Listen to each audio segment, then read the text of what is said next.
ओम शांति। आइए सुनते हैं 28 दिसंबर 2024 की ज्ञान मुरली और ईश्वरीय महावाक्य। आज परमपिता परमात्मा शिव बाबा परमपिता परमात्मा अपने मीठे बच्चों को क्या करने आए हैं? माला माल बनाने आए हैं। कौन सा पाठ पढ़ा रहे हैं? कि माला माल बनने का पाठ पढ़ा रहे हैं। बाबा ने कहा, बच्चों मैं तुम्हारा पिता हूँ, परम पिता परमात्मा शिव बाबा हूँ। बाप आए हैं तुम्हें सब खजानों से माला माल बनाने। सभी खजानों से आज भगवान अपने बच्चों को माला माल बनाने आए हैं। तो बाबा ने कहा, तुम बच्चे सिर्फ ईश्वरी मत पर चलो, हमारी श्रीमत पर चलो। जिस तरीके से जैसे लौकिक में बाप के कहने से बच्चे बहुत अच्छा काम करते हैं तो बाप बहुत खुश होता है। तो भगवान शिव बाबा ने कहा, ऐसे ही बच्चों मैं भी बहुत खुश होता हूँ, मेरा भी बहुत खुश हो जाता हूँ मन मेरा। बाबा ने कहा, तुम श्रीमत पर मेरी चलो बच्चों, अच्छी रीत पुरुषार्थ करके तुम अपना अधिकार लो। भगवान परमपिता परमात्मा आज बच्चों से कह रहे हैं, बच्चों मेरी श्रीमत पर चलो, फिर अपना पुरुषार्थ करो और पुरुषार्थ पे चलकर फिर अपना अधिकार लो। अधिकार भगवान बाबा कह रहे हैं, अधिकार लो। बाबा कहते श्रीमत मानते तो हो, भगवान को मानते हो, लेकिन आज से क्या मानोगे? भगवान की मानोगे, है ना। पहले से सब लोग कहते थे भगवान को मैं बहुत मानता हूँ, बहुत मनुष्य कहते हैं, लेकिन तुम कोई मनुष्य थोड़ी, तुम आत्माएं हो, तुम मेरे बच्चे हो, तुम मीठे मीठे बच्चे हो, प्यारे बच्चे हो, तुम मेरे ईश्वरी बच्चे हो। आज से तुम्हें अपने परम पिता की मानना है, पिता को नहीं मानना है। पिता को मानने की बजाय परम पिता की श्रीमत माननी है। बाबा ने कहा, अच्छी रीत पुरुषार्थ करोगे तो तुम पूरा अधिकार पाओगे। और फिर बाबा ने कहा, बच्चों माया से भी हार जाओगे। माया कैसी होती है? जो बनते बनते काम को बिगाड़ देती है, कुछ समझ में या नहीं आता। जब मनुष्य अपने सिर पे हाथ ऐसे रखकर मत्थे पे कहता है क्या करूं, मुझे तो समझ में ही नहीं आता है, तो वो जानो माया होती है। तो भगवान कहते हैं, तुम माया से हार नहीं खाओ, तुम्हें वरदान दिया है माया जीत बनने का। तुम माया जीत बनो, सफलता मूर्त बनो, है ना। स्वराज अधिकारी हो, तुम कर्म योगी हो ना। बाबा ने कहा प्रश्न में, बच्चों ऐसे कौन सी मत है? देवी मत और मनुष्य मत में कौन सा मुख्य अंतर है? ईश्वरी मत कैसी होती और देवी मत कैसी होती है? हैं? तो इसमें क्या अंतर है? आज बाबा ये समझा रहे हैं, बच्चों इसमें क्या अंतर है। तो बाबा ने कहा, देखो बच्चों, तुम्हें इसमें अंतर नहीं कुछ भी मालूम है, मैं तुम्हें बताता हूँ क्या अंतर होता है इसमें। इसमें बहुत अच्छी युक्ति है कि ईश्वरी ईश्वरी मत से तुम बच्चे वापस अपने घर जाते हो। वापस कैसे जाते हो? जैसे लोग गलत गलत कर्म करते हैं, फिर अचानक मृत्यु हो जाती है, तो आत्मा शरीर छोड़कर चली जाती है, तो लोग क्या कहने लगती, मनुष्य मत क्या कहने लगती, वो तो बैकुंठ के सिधार गया, वो तो उसने आज के दिन उसने अपना शरीर छोड़ा है, आज बहुत दिन बहुत अच्छा है, वो तो सीधे बैकुंठ में चला गया। तो बाबा कहते हैं, तुम ईश्वरी मत से हो, तुम बैकुंठ जाने का रास्ता तुम्हें अब मिलेगा जब तुम अपने परम पिता परमात्मा शिव पिता को तुमने पहचाना है और तुमने पढ़ाई पढ़ी है, समझाया है, तो अब तुम्हें सब कुछ रास्ता मिलेगा। तुम तो वैकुंठ में हो ही। जब तुम्हारे कर्म बहुत अच्छे होते हैं तो तुम वैकुंठ में ही हो बच्चों, इसमें कोई भी सोचनीय बात नहीं है। फिर बाबा ने कहा, नई दुनिया में जो उच्च पद बच्चे पाते हैं, नई दुनिया कैसी होती? जब भगवान की श्रीमत पर चलने लगते हैं, अपने कर्म अच्छे करने लगते हैं और ना ज़्यादा बोलते हैं, ना ज़्यादा क्या कहते हैं, ना ज़्यादा कुछ कहते हैं किसी से, अपना साधारण जीवन व्यतीत करते हैं, तो वो ऊंच पद पाते हैं। तो बाबा ने कहा, बच्चों दैवी मत से तुम सदा कैसे रहते हो? तुम सुखी रहते हो। और तुमको दैवी मत किसने बताई? भगवान शिव बाबा ने कहा, मैंने बताई कि तुम मेरे बच्चे हो ना, ईश्वरी बच्चे हो। फिर बाबा ने कहा, क्योंकि बच्चों वह भी बाप द्वारा इस समय की मिली हुई है मत। किस समय की मिली हुई है? जब तुम ज्ञान सुन रहे हो, तुम संगम युग पे हो, तुम्हारी कलम लग रही है नई दुनिया की, ये सतयुगी दुनिया रच रही है तुम्ही लोगों से। तो इसलिए तुम क्या हो, तुम बाप द्वारा तुम्हें इसी समय तुम्हें ईश्वरी मत मिली हुई है, लेकिन बच्चों फिर भी उतरने से तो नीचे ही हो। बाबा ने कहा लेकिन फिर भी तुम्हारा मन बच्चों कैसा हो जाता है, डगमग करने लगता है। कहीं सोचते हो बाबा बहुत अच्छा है, कहीं कुछ काम बिगड़ जाता है, कहते हो बाबा क्या करें ये कैसे बिगड़ गया। तो बाबा कहते हैं तुमको निश्चय रखना है कि भगवान परमपिता मेरे साथ है, मेरा कुछ बिगड़ नहीं सकता है, उनकी श्रीमत मिली है तुम्हें। जब नहीं विश्वास रखते हो तभी तो नीचे गिरते हो। बाबा ने कहा मनुष्य मत दुखी बनाती है। अब देखो बाबा देखो क्या बता रहे हैं बच्चों को, बता रहे हैं अगर तुम मनुष्यों की बातों पे चलोगे तो तुम्हें उसकी राय क्या बनाएगी, उसकी राय तुम्हें दुखी बनाएगी, तुम्हें बहुत दुख होगा। इसलिए तुम्हें ईश्वरी मत पर चलना है। ईश्वरी मत पर चलने से तुम सुखी बनते हो, दुखी बिल्कुल नहीं बनते हो। इसलिए पहले पहले पढ़ाने वाले बाप पर पूरा निश्चय चाहिए। निश्चय यानी विश्वास चाहिए कि बाबा बाबा कैसा है और हमें बाबा हमारा बहुत सर्वशक्तिमान है, हम उनके बच्चे हैं तो हम भी मास्टर सर्वशक्तिमान हैं, श्रीमत का उल्लंघन नहीं करते हैं। बाबा ने कहा ओम शांति बच्चों। बाप ने अर्थ तो समझाया है, फिर क्या समझाया है कि मैं क्या हूँ, मैं सर्वशक्तिमान हूँ बच्चों, और तुम्हें भी समझना है मैं मास्टर सर्वशक्तिमान हूँ। बाबा ने कहा बच्चों ये सब बातें अच्छी रीत अपनी बुद्धि में धारण करके फिर क्या करना है, फिर औरों को समझाना है। तभी तो पढ़ाई गए, कहा जाता है धन दिए धन ना घटे, नदी न सिंचै नीर।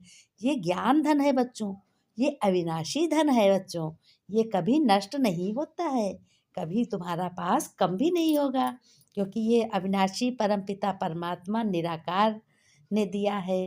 बाबा ने कहा सब तो एक जैसे नहीं होते हैं, कोई अच्छी पढ़ाई पढ़ता है तो उसके बहुत अच्छा पद मिलता है, इस पढ़ाई से पद मिलेगा।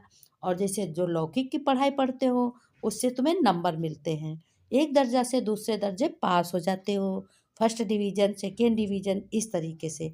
तो बाबा कहते हैं ये तुम्हारी निराकारी पढ़ाई है, अविनाशी पढ़ाई है। इस पढ़ाई से तुम 21 जन्म के लिए माला माल खजाना से भरपूर होते हो।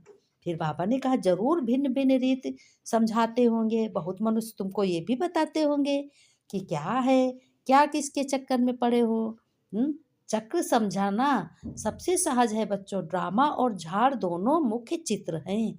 ड्रामा कल्प वृक्ष नाम है, कल्प वृक्ष किसका क्या नाम है, कल्प वृक्ष नाम है ना। कल्प की आयु कितने वर्ष की है बच्चों, ये कोई भी नहीं जानते। मनुष्यों की अनेक मत हैं, कोई क्या कहेंगे कोई क्या कहेंगे। अब तुमको क्या कहना है, अभी तुमने अनेक मनुष्य मत को ही भी समझाया है, तो उन्होंने और एक ईश्वरी मत को भी समझा है। तुमने मनुष्य मतों को भी समझाया है और तुमने ईश्वरी मत को भी समझा है। अब देखो बच्चों बताओ कितना रात दिन का फर्क है, ईश्वरी मत पर और मनुष्यों की मत पर कितना इतना फर्क है कि ईश्वरी मत है बेहद की और मनुष्य मत है हद की। जाना पड़ा और कोई भी मत दे, देवी मत व मनुष्य मत से वापस नहीं जा सकती। तुम्हें बच्चों देवी मत से तुम उतरते ही हो, क्योंकि कला कम होती जाती है, और आसुरी मत से भी उतरते हो, लेकिन परंतु दैवी मत में तुम क्या है, तुम्हें सुख ही सुख है, अपार सुख है, और आसुरी मत से तुम्हें दुख है। तो इसलिए बच्चों दैवी मत भी इस समय बाप की ही दी हुई है, बाप रोज देते हैं भगवान ने कहा, इसलिए तुम सुखी रहते हो। बेहद का बाप भगवान परम पिता परमात्मा जिससे तुम्हारे सारे संबंध हैं। बाप कितना दूर दूर से आते हैं, कहाँ से आते हैं, परम धाम से आते हैं। परे से परे रहने वाले मनुष्य कमाने के लिए तो बाहर जाते हैं, लेकिन फिर क्या होता है जब बहुत धन इकट्ठा होता है तो क्या करते हैं, तो फिर आते हैं बाप के पास। हाँ कहते हैं तुमको बहुत माला माल दिए थे, अब वह सब तुमने गंवा दिए। बाबा ने कहा 5,000 वर्ष मैंने तुमको मिला था, तुमको माला माल बनाया था, अब तुमने सारा जन्म लेते लेते 63 जन्म लेते लेते सारा गंवा दिया। तो बाबा ने कहा, कहते हैं हाँ बाबा, बच्चे कहते हैं हाँ बाबा, 5,000 वर्ष पहले हम आपसे मिले थे, आपने वर्षा दिया था, अब तुमको याद आई है। बच्चे कहते अब याद आई। बाबा ने भी कहा तुम्हें बच्चों भी याद आई, बरोबर बेहद के बाप से बेहद का वर्षा लिया था, बहुत सारा खजाना लिया था ना। बाबा ने कहा आपसे नई दुनिया का राजाई का वर्षा लिया था। अच्छा फिर बच्चों पुरुषार्थ करो, ऐसे नहीं कहो बाबा माया के भूत में हमको हरा दिया। तुम माया जीत हो बच्चों, कभी माया तुमको हरा नहीं सकती। देह अभिमान के बाद ही तुम हारते हो, जब देह अभिमान हो जाता है तो तुम्हारी हार हो जाती है। बाबा ने कहा कि वह कभी पुनर्जन्म में नहीं आते हैं, तुम्हें तिलक एकदम बिंदी मिसल देते हैं, अभी तुमको अपने को आपे ही तिलक देना है, तो बहुत सर्विस करना है, महाराजा महारानी बनोगे ना। नई दुनिया में तो बच्चों पुरानी दुनिया की पढ़ाई थोड़े ही पढ़ना है। बाबा ने कहा ऊंच से ऊंच पढ़ाई अटेंशन देना चाहिए। यहाँ तुम बैठते हो, भगवान को याद करते हो, उनकी अच्छी बात समझते हो, पढ़ाई पढ़ते हो, तो तुम्हारा बुद्धि योग भी बहुत अच्छा हो जाता है। कोई कहाँ तक चला जाता है, कोई 10 मिनट लिखते हैं, कोई 15 मिनट लिखते हैं। जिसका चार्ट जय अच्छा होगा उसको नशा चढ़ेगा, जो जितना याद करेगा। बाबा इतना समय आपकी याद हमने की है, चार्ट दो, देखो कि भगवान को हमने कितनी देर याद किया है। कर्म करते करते याद करो, वो भी तुम्हारा जुड़ेगा बच्चों। बाबा ने कहा देखो, गुरु से तो हजारों सीखे हैं ना, सतगुरु से तुम कितने सीखते हो। यह है माया को वश करने का मंत्र। माया बच्चों 5 विकारों को कहा जाता है, काम क्रोध लोभ मोह अहंकार। धन को संपत्ति कहा जाता है बच्चों, लेकिन लक्ष्मी नारायण के लिए कहेंगे इन्हों के पास बहुत संपत्ति है। लक्ष्मी नारायण को तो क्या कहते हैं, कभी भी माता पिता नहीं कहेंगे, आदि देव आदि देवी को जगत पिता जगत अम्बा कहते हैं। फिर बाबा ने कहा इनको नहीं कहेंगे, यह स्वर्ग के मालिक हैं लक्ष्मी नारायण। अविनाशी ज्ञान धन लेकर हम इतने धनवान बने हैं। कौन धनवान बना, लक्ष्मी नारायण धनवान बने हैं। और तुम जब इस ज्ञान को सीखते हो तुम भी धनवान बच्चों बनते हो। बाबा ने कहा लक्ष्मी के पास सिर्फ धन के लिए जाते हैं और कुछ तो नहीं।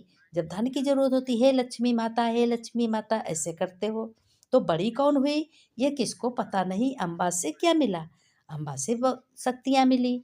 लक्ष्मी से क्या मिलता है, लक्ष्मी से सिर्फ धन मांगते हो ना। अम्बा से तुमको सब कुछ मिलता है बच्चों। तुम्हें सहन करना पड़ा है तो माताओं का नाम जास्ती होता है।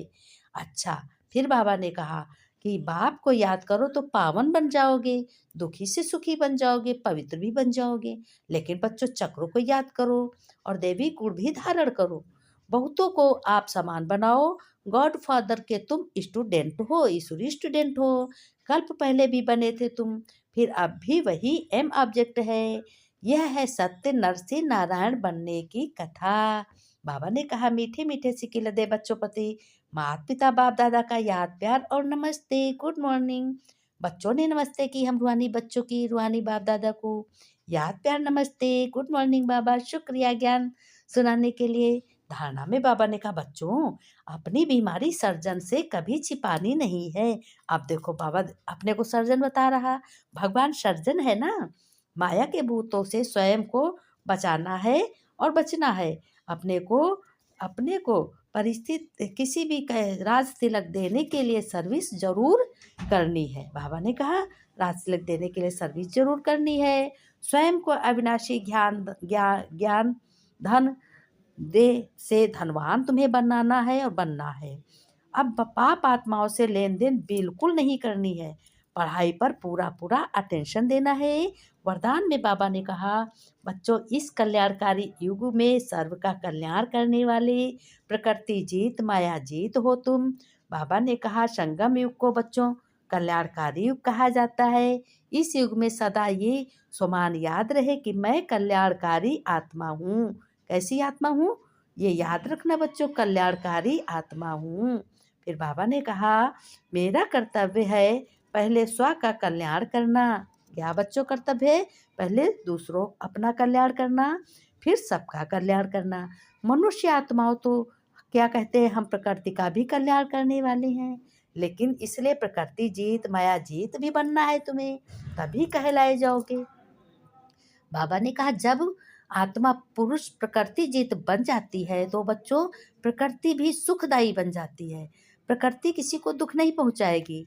प्रकृति व माया की हलचल में आ नहीं सकते वो बच्चे। उन्हों पर अकल्याण के वायुमंडल का प्रभाव बिल्कुल पड़ ही नहीं सकता। बाबा ने स्लोगन में कहा बच्चों, एक दूसरे के विचारों को सम्मान दो तो माननीय आत्मा बन जाओगे। जब सम्मान दोगे तो सम्मान दोगे तो सम्मान तुम्हें मिलेगा, सम्मान मिलेगा। ओम शांति बच्चों। बाबा ने कहा बच्चों दुआएं देना है, दुआएं लेना है, किसी को दुखी नहीं करना है, ना दुखी होना है। कल फिर मिलेंगे प्यारे बच्चों।